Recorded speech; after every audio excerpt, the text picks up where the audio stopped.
नमस्कार दोस्तों, आप सबों का स्वागत है। बिहार बोर्ड मैट्रिक परीक्षा 2025 के लिए सामाजिक विज्ञान का इम्पोर्टेंट ऑब्जेक्टिव प्रश्न।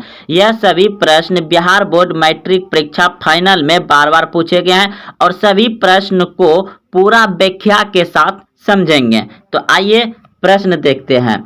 महात्मा गांधी ने भारतवर्ष में पहला सत्याग्रह कहाँ प्रारंभ किया? महात्मा गांधी ने भारतवर्ष में पहला सत्याग्रह कहाँ प्रारंभ किया?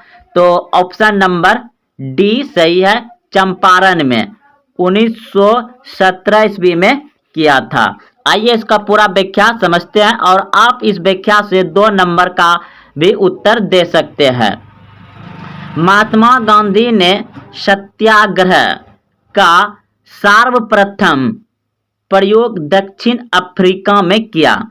यानी महात्मा गांधी ने सत्याग्रह का सर्वप्रथम प्रयोग दक्षिण अफ्रीका में किया। भारत में सत्याग्रह का पहला प्रयोग उन्होंने 1917 ईस्वी में चंपारण बिहार में किया। बिहार के एक किसान नेता राजकुमार शुक्ल ने गांधी जी को चंपारण आने के लिए प्रेरित किया था। याद रखिए दोस्तों, यह प्रश्न भाई आपको ऑब्जेक्टिव में पूछा जाता है कि बिहार में सत्याग्रह करने के लिए किसने बुलाया था। ये ऑब्जेक्टिव 2022 में भी पूछा गया है, राजकुमार शुक्ल ने।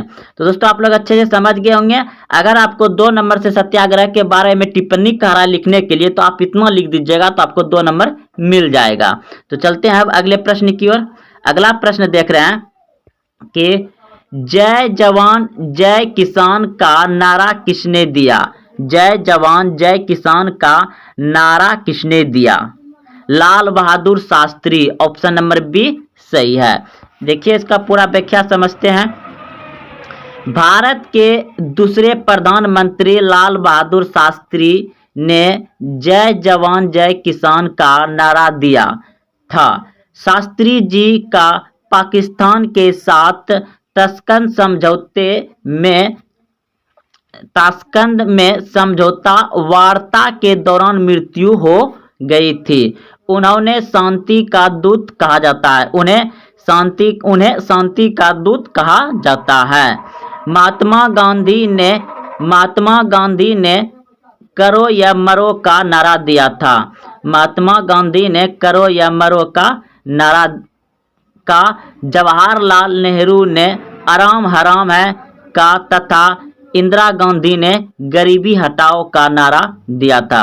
दोस्तों आप लोग याद रखिएगा बढ़िया से। देखिए एक बार हम फिर से समझा रहे हैं। भारत के दूसरे प्रधानमंत्री लाल बहादुर शास्त्री जी ने जय जवान जय किसान का नारा दिया था। लाल बहादुर शास्त्री का मृत्यु पाकिस्तान में ताशकंद समझौता के दौरान हो गया। उन्हें शांति दूत भी कहा जाता था। महात्मा गांधी ने करो या मरो का नारा दिया था। एक प्रश्न ये हो गया। और जवाहरलाल नेहरू ने आराम हराम है का नारा दिया था।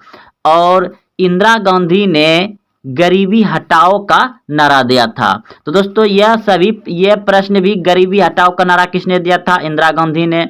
ये सभी प्रश्न भी बिहार बोर्ड फाइनल परीक्षा में बहुत बार पूछे गए हैं। आप इसे एक बार अच्छे से उतार लीजिए, बहुत सारा इससे आपको जानकारी मिलेगा और आप लोग आगे भी चलकर कंपटीशन एग्जाम में ये सब प्रश्न पूछे जाते हैं। तो चलते हैं अब अगले प्रश्न की ओर।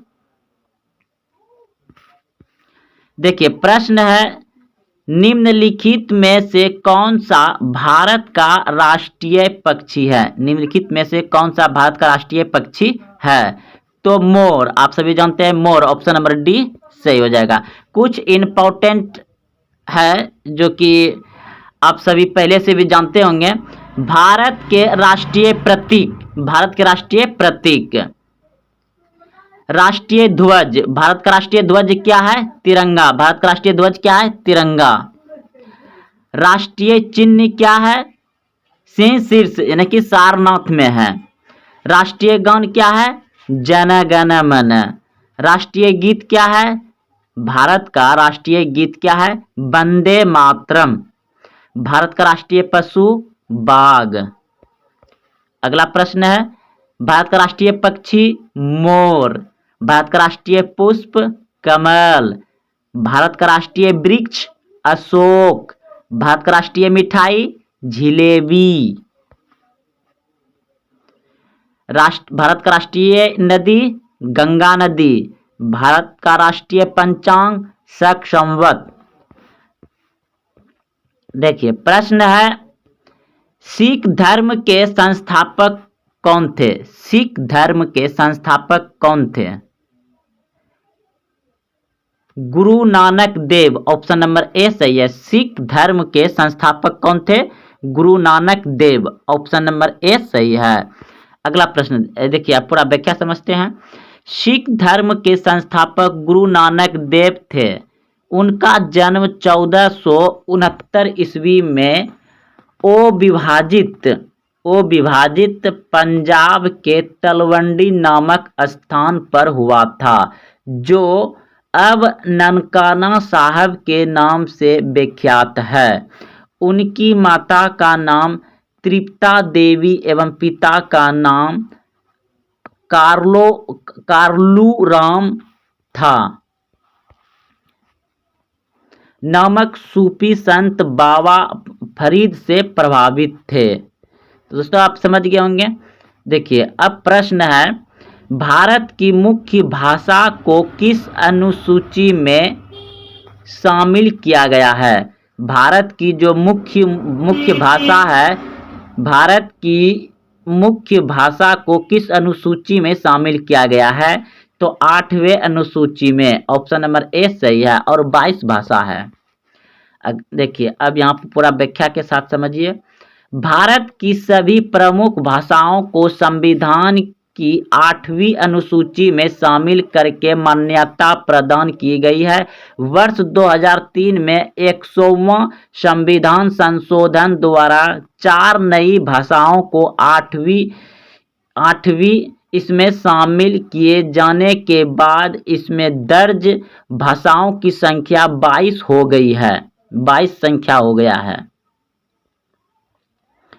तो आप अच्छे से समझ गए होंगे। अब अगला प्रश्न देखिए, कागज का आविष्कार सर्वप्रथम कहाँ हुआ? कागज का आविष्कार सर्वप्रथम कहाँ हुआ? चीन में। ऑप्शन नंबर बी सही है। कागज का आविष्कार सर्वप्रथम चीन में 105 ईसा पूर्व में हुआ था। 105 ईसा पूर्व, यानी उसमें उल्टी ही गिनती हो रहा था, ईसा पूर्व में हुआ था। यह सर्वप्रथम लिखने की कला भी विकसित हुई, और यही मतलब लिखने की कला भी सर्वप्रथम चीन में ही हुआ। देखिए अगला प्रश्न है, अधिकेंद्र शब्द किससे संबंधित है? अधिकेंद्र शब्द किससे संबंधित है? तो भूकंप से। ऑप्शन नंबर ए सही हो जाएगा। अगला प्रश्न है, देखिए व्याख्या समझते हैं। अधिकेंद्र भूकंप मूल के ठीक ऊपर लंबवत स्थान जहां सबसे पहले भूकंपीय तरंग का पता चलता है अधिकेंद्र कहलाता है। भूकंप से प्रभावित क्षेत्र में अधिकेंद्र ही ऐसा बिंदु है जो भूकंप मूल। एक व्यक्ति ग्राम पंचायत की सदस्यता के लिए चुनाव लड़ना चाहता है, उसकी उम्र कितनी होनी चाहिए? एक व्यक्ति ग्राम पंचायत के लिए चुनाव लड़ना चाहता है तो उसकी उम्र कितनी होनी चाहिए? तो देखिए ग्राम पंचायत के लिए होना चाहिए 21 वर्ष। कितना होना चाहिए? 21 वर्ष। ऑप्शन नंबर सी सही है, 21 वर्ष। देखिए इसका पूरा व्याख्या समझते हैं।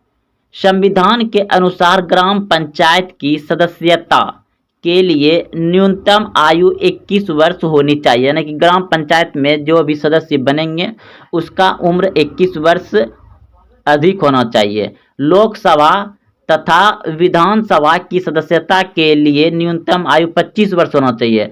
जो लोकसभा में भाग लेंगे और विधानसभा में भाग लेंगे उसका आयु सीमा कितना होना चाहिए? 25 वर्ष से अधिक होना चाहिए। एवं राज्यसभा की सदस्यता के लिए न्यूनतम आयु 30 वर्ष होती है। राज्यसभा के लिए न्यूनतम आयु कितना होना चाहिए? राज्यसभा के लिए 30 वर्ष और विधानसभा के लिए 25, लोकसभा के लिए 25, ग्राम पंचायत के लिए 21। ग्राम पंचायत के लिए 21, लोकसभा के लिए 25, विधानसभा के लिए 25, राज्यसभा के लिए 30 होनी चाहिए।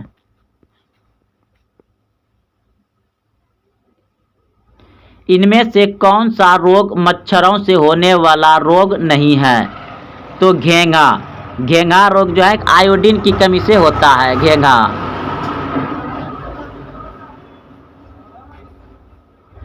पालक के पत्ते किसके प्रबल होते हैं? पालक के पत्ते में क्या मिलते हैं? आयरन। ऑप्शन नंबर ए सही है, आयरन।